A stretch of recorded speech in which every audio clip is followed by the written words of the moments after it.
As the dignitaries for today's competition arrive, how illuminated does this gathering look with such distinguished guests arriving on the steps.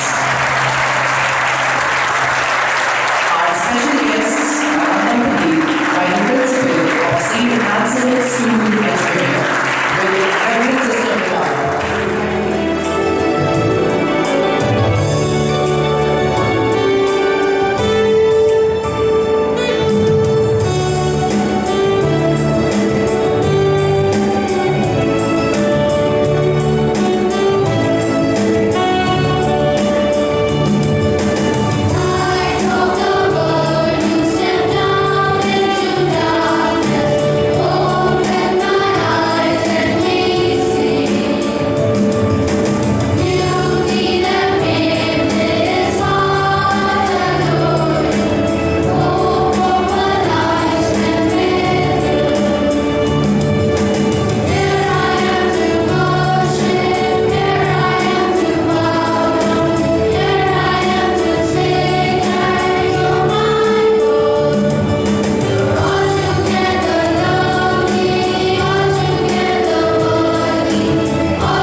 For example, the Dowry Prohibition Act of 1961, the Wage Discrimination Act of 1976, the Criminal Law Act of 2013 providing protection against acid attacks and sexual offences, the Medical Termination of Pregnancy Act 2021, the Right to Equal Property Act 2005, again tweaked in 2024.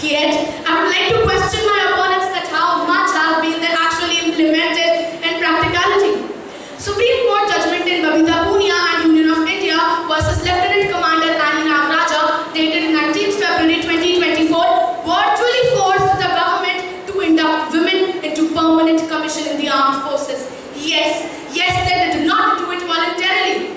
Now, my body opponents contestant 2, 4, 6 and 8 are patting their backs non-stop on President being a lady. But let me tell you that this is not a compliment. Let me remind them that only a weak rubber stamp is required to legitimize the right as well as not so right decisions made by the government. And do tell me that why did we have provisions of sections 498A, 354A and 509 of erstwhile IPC if women were indeed so safe and glorified in India of the 21st century? I would like to extend the thought of contestant 1 that the men folk has left no area untouched, starting with domestic violence and reaching to the workplace. Yes, I'm talking about the 26-year-old EY employee Anna Sebastian, regularly harassed to death. Now, some statistics. We seem to be shamelessly shattering crime records year after year, from Nirbhaya case 2012 to Ajmer College Kolkata rape case 2024. And the chronicles of shamelessness and national embarrassment continue without even the least of mortification. 86 women are raped daily in our country. I would honestly put Iranian and Taliban rebel women at a better footing as compared to our country. At least they openly shun and decry their women. But we continue to falsely idolize, yet victimize ours. Now, as far as my opponents are concerned for the India's democratic framework, let me tell them that India reported 91,488 rape cases, 7,277 abduction, 10 million female feticide, 7,300 child marriages in 2023 alone. I don't know how to justify is India shining. Let me tell you that women empowerment is a complete myth which even ultra-buoyant optimists would shock to believe. At the end, I would like to conclude with the translation of Maithili Sharan Guptaji, who opined, and I quote, "Alas, women, the same old story. Milk you feed with wet eyes, incessant. Rest in peace, dear women, for you have arrived too early for a male egoist society." Unquote. Adieu. She is supported, she is strengthened. She is the illusion. She is a vision far from reality. A pleasant morning to one and all present here. I am here to advocate the notion women empowerment in shining India is a myth. Female infanticide and dowry, despite being illegal, continues to be so common. There are strict laws against domestic violence and sexual harassment, but cases like Nirbhaya, Abhaya and Shraddha have shaken our faith in this country's system. Governments are promising, but not fulfilling, and that is why even after 75 years of independence, women of this country are in a despondent state. They are unable to emerge out of the unequal and unsatisfactory socio-economic conditions. My worthy opponents mentioned about a handful of women who have made it big in their lives. But let's face it, these women do not even account for 5% of the total mass. A large number of women continues to be uneducated, undernourished, impoverished and ill-equipped. My worthy opponents also mentioned about independent, what they essentially meant is working women. I want to ask you, do you believe that an independent woman is same as working women? If yes, then please explain that if she needs someone's permission to work, if she needs someone's permission to spend her earnings, if her job, her time, her career, her family, her friends, her children, if her everything is determined by others, then what kind of independence is this where she needs a sanction to be independent? If this is what you call independence, then I'm sorry, my dear friends, but we were never enslaved by Britishers. Feminism and women empowerment are just myths, and the reality is patriarchy. And the society has proved this from time to time. Khoob ladi mardani wo to Jhansi wali rani thi. A famous poem from the British era, an extraordinary demonstration of a woman's strength and valor. But even here, Jhansi ki Rani is masculinized as Mardani. Recently, in an interview, Olympic medalist Manu Bhaker faced statements which appreciated her appearance and not her achievements. My dear opponents, how would you justify this? Such incidences show no matter what a woman achieves, she will only be valued for a pretty face. reservation. It is given to those who are unprivileged. So when it was given to women, the voices of 140 crore Indians said it in unison. Women are deprived. Our society has stereotyped women. They're meant to stay indoors, they're not meant to go out and work. If she goes out and work, she's neglecting her family, and if she stays indoors, she does absolutely nothing. If she marries according to her parents, she's naive, and if she asks for a choice, she is being audacious. Women are judged for everything they do. Put the society aside, let us talk about ourselves. Many of us are both our parents working. So how would you perceive this, my dear friends, if your father came back home, prepared food, does the dishes, does laundry, shop for groceries, and does the cleaning while your mother sits and relaxes? Just ponder upon this, my dear friends, and the difference you will find. That is the reality. And if my opponents still say that women are empowered, then I want to ask them, why did we have only one Indira Gandhi, and why did Priyanka Chopra leave this country for a fairer pay? Empowerment is a choice, and the society is not okay with women asking for it. My opponents are deluded, and they're trying to bluff others. They talk about laws and justice for women, but this country has not had a single female chief justice. They talk about economic betterment of women, but we have not had a single female RBI governor.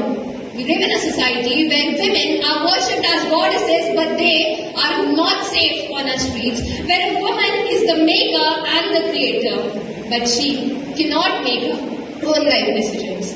If she wants to run, she's held back. If she wants to fly. In our country, we bow before Bharat Mata and build temples for goddesses. But it is nothing short of hypocrisy to claim that women are empowered in the same nation where women are still told when to speak, what to wear, and where they can go after dark. Chairperson sir, the bluffer opponents dress up their arguments with shiny slogans. Beti Bachao, Beti Padhao. Sashakt Nari, Sashakt Bharat. But behind their delusions lie the brutal truth. Women in India are not free. Greetings to the elite gathering.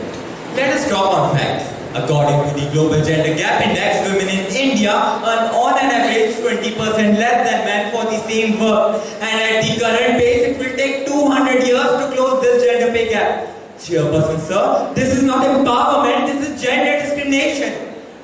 Participant number 2, 4 and 6 claims that women educational levels and employment rates are booming, conveniently overlooking the fact that 84% of girls drop out before graduating, nearly 50% of employed women quit their jobs within 1 to 2 years, only 9% of startup founders and less than 4% of CEOs in India's top companies are women. The glass ceiling is still very much intact, preventing women from reaching the zenith of success and power. The leadership positions remain overwhelmingly male-dominated. India, the world's largest democracy, prides itself on empowerment of women. But only 14% of parliamentary seats are held by women, and the truth is, even in these elected women, nearly 80% of them are proxy leaders, where the real decisions are made by their male relatives.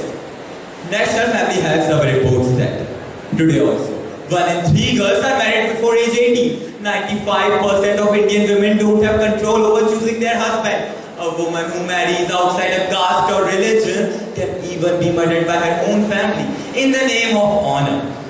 How can empowerment exist in a country where a woman's choices are even controlled to the point of death? Participant number 10, 12 and 14 believes that women are safe in India, apparently ignoring that even their homes are often the most dangerous places for them in a country where marital rates remain unrecognized by law, from maternal mortality to lack of reproductive rights. Healthcare infrastructure in India often fails its women. How can we speak of empowerment when women are denied the fundamental right of health and dignity without the right to one's own body? Women are still barred from entering religious places, participating in rituals or even kitchens during menstruation. Chairperson sir, how can women be empowered in a country when even their natural physiology is seen as impure? Let us be honest about the nation we are in. Despite India's progress, the reality of women's empowerment remains bleak, being the 6th most dangerous country for women. The Nirbhaya gang rape case 2012 shocked the world. 2024 Kolkata doctor rape and murder case exposed the vulnerability of women with the unsafe working conditions. In Unnao rape case 2017, political power shielded gender violence with a failing justice system. In 2023, Bilkis Bano case sent an alarming message about how little a woman's safety is valued when her rapists were released. Manipur violence 2023 proved that how women's bodies are often used as battlegrounds in larger political and ethnic conflicts. These cases are harsh realities of shining India. Every year in India, one woman dies because of dowry, 4 are raped, and 15 cases of violence against women in every year. And over 100 rapes are registered every day, with 77% never registered due to fear and stigma. Chairperson, sir, if my delusional opponent still claims women in India empowered, so why do nameplates of Indian homes still display only men's names? Why half population of world's largest democracy, its women lives under curfew after 7 p.m. Why women still need safety apps, pepper spray and martial arts to merely step outside their home and to fight for their basic rights? At the end, we all represent two Indias. An India that worships women by day and an India that assaults them by night. An India where women wear saris and sneakers, and an India where women take advice from 75-year-old men with 150-year-old thoughts. An India quick to judge women, and an India which is silent when they need help. In which India do we breathe? Both of them. Which India do they want us to see? One of them. And which India will be proud of me for exposing this reality? None of them. If someone is offended by what I spoke just now, I guess it answers which India do you come from.